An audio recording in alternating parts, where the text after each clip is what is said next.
কোনো বিশেষ দিনে যখন সবাই আমরা বোনের বাচ্চারা সবাই একত্রিত হই, খুবই ভালো লাগে। আর সবারই হয়তো এরকম ভালো লাগে, ভালো লাগা কাজ করে।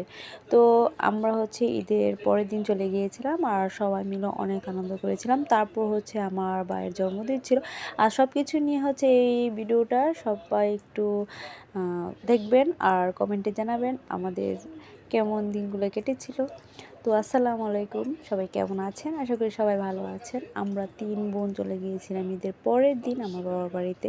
তো একই তো ঈদের আনন্দ, তারপর আরেকটা বিশেষ আনন্দ যোগ হয়েছিল, তা আমার ফুফাতো বোনের বিয়ে। আবার তারপর আমার ভাইয়ের জন্মদিন ছিল। তো সব মিলিয়ে অনেক আনন্দমুখর দিন কাটিয়েছি, অনেক ভালো লেগেছিল। তো দেখেন এখানে কিন্তু আমার বোনদের বাচ্চারা, তারপর চাচাতো ভাই ছিল আর আমার নিজের ভাই তো ছিলই, সব ছেলে। একটা শুধু মেয়ে, আমার মেজো বোনের, আর সবগুলো ছেলে পেলে। তো আমার একটা চাচাতো বোন আছে, সেও বাসায় নেই, আর সব এখানে ছেলেরা। আর এখানে আমরা বিয়ে খেয়ে এসে একটু রেস্ট নিচ্ছিলাম। তারপর আমার ভাইয়ের জন্মদিন। তো ছোট্টখাট্টো একটু আয়োজন করেছিল আর আমরা সবাই অনেক মজা করেছিলাম। একটা কেক নিয়ে আসছিল আর দেখেন বাচ্চারা কত আনন্দ করতেছিল।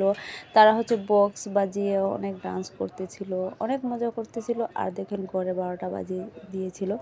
আর আমার মা সারাক্ষণ শুধু কাজে ব্যস্ত ছিল।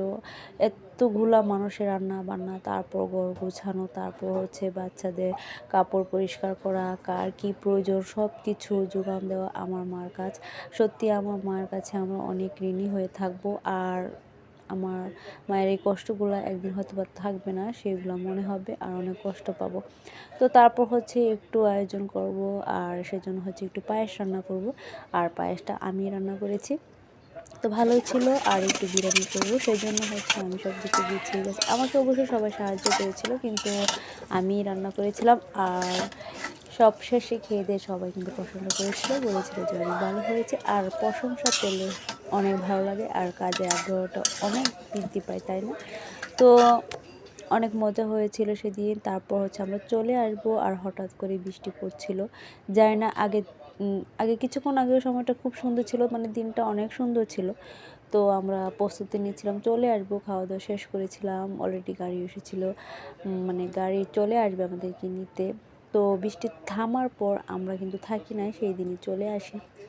যদিও বাবা অনেকবার রিকোয়েস্ট করেছিল বিশেষ করে আমাকে থেকে যাওয়ার জন্য, কিন্তু আমি থাকি নাই, সবার সাথেই আমি চলে এসেছিলাম।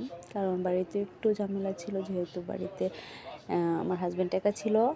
আর তাদের সাথে চলে আসছিলাম। আর আসার পথে এই ব্রিজটা আমাদের মানে যাওয়ার রাস্তার মধ্যে পড়ে। আর এই ব্রিজের নিচে অনেক সুন্দর একটা মেলা বসে প্রতি বছর, খুব সুন্দর মেলা বসে। কিন্তু দুর্ভাগ্যজনক এবারে আসতে পারে নাই, বৃষ্টি ছিল। আবার আমার মেজো বোনের বাচ্চা কাচ্চা ছিল ছোট ছোট, তো সুযোগ সময় হয় নাই, সেই জন্য আসি নাই। আর গাড়ি থেকে আমরা দেখছিলাম কীরকম মেলা হয়েছে। একটু আগে বৃষ্টি হয়েছিল, কিন্তু দেখেন মেলা কিন্তু থেমে নেই, মেলা আছে আর মানুষও আছে। আসলে মানুষ অনেক ভ্রমণপ্রেমী আর অনেকেই ঘুরতে ভালোবাসে, সেই জন্যই এরকম।